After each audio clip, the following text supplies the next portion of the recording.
Tonight's program is brought to you by a team, right, Suzanne? Yes, ma'am. And now, here's Suzanne.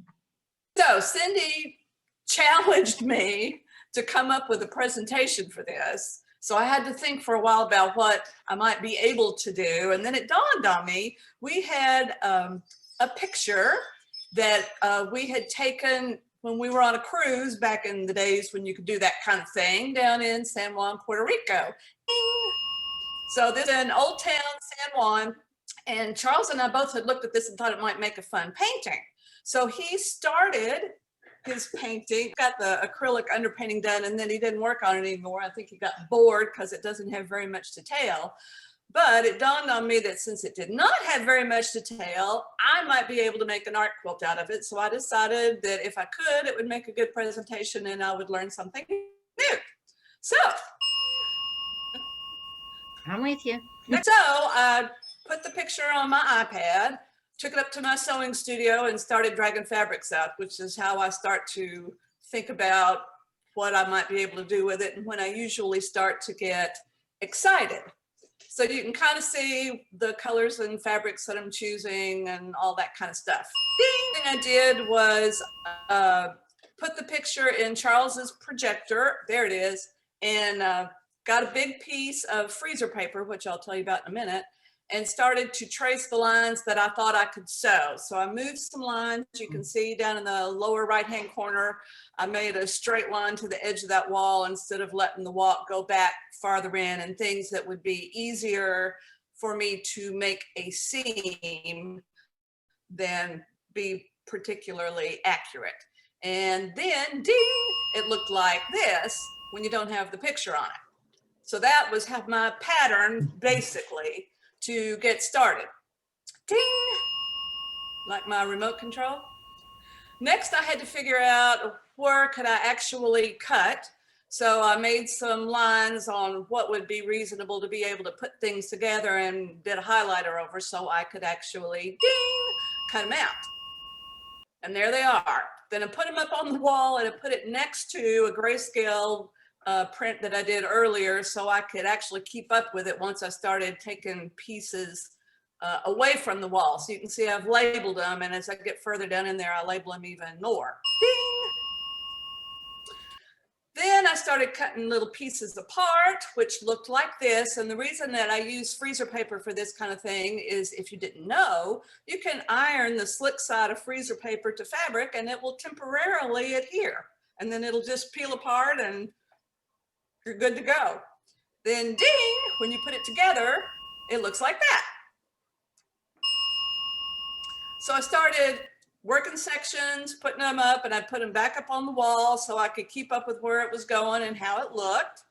But every once in a while, when you iron the freezer paper onto you have to iron it onto the back side of the fabric when I'm doing this kind of technique, and sometimes I get confused. And the first one of those I did was a mirror image of what it should have been. So there were, one of them worked, one of them definitely did not. Ding! And you can see in this one over on the right panel where that correct one actually did go. So now I saved the most detailed section to the very last, and I took out that one little piece and labeled it every single thing because there were so many little pieces I couldn't tell just from looking at it whether it was a wall or a window or a dark spot or a lighter spot. I had no idea. But it worked. And I got the basic thing put together. There were a few places where I had little things I had to fix later and a couple of places where I had to make some changes. And there's probably somebody sitting out there that's going, my gosh, does she not understand that that black and yellow check in the middle is just the wrong value? And the answer is, she hadn't figured that out yet, but she's about to.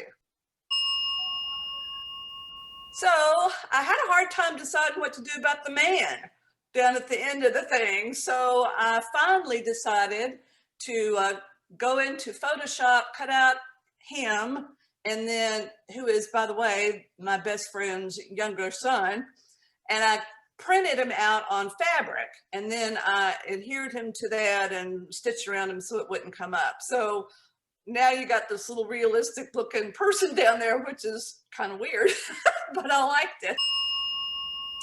So I started putting in all the other details. You'll notice that I changed that yellow and black checkerboard because it was just wrong, which Charles pointed out. I've been thinking about it and Charles pointed it out, but along with a couple of other things that I made changes based on his input to my color or value or whatever.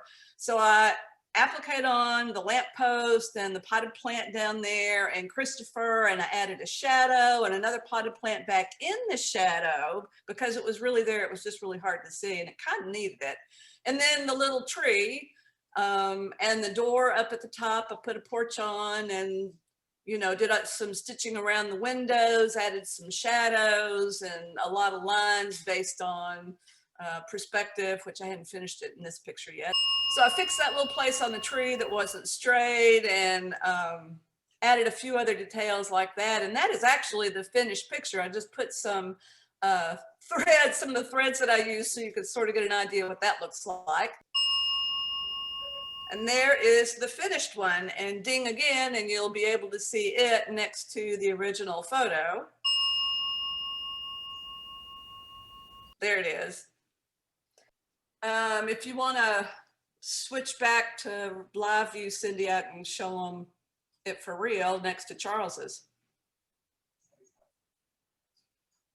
Oh, there we are.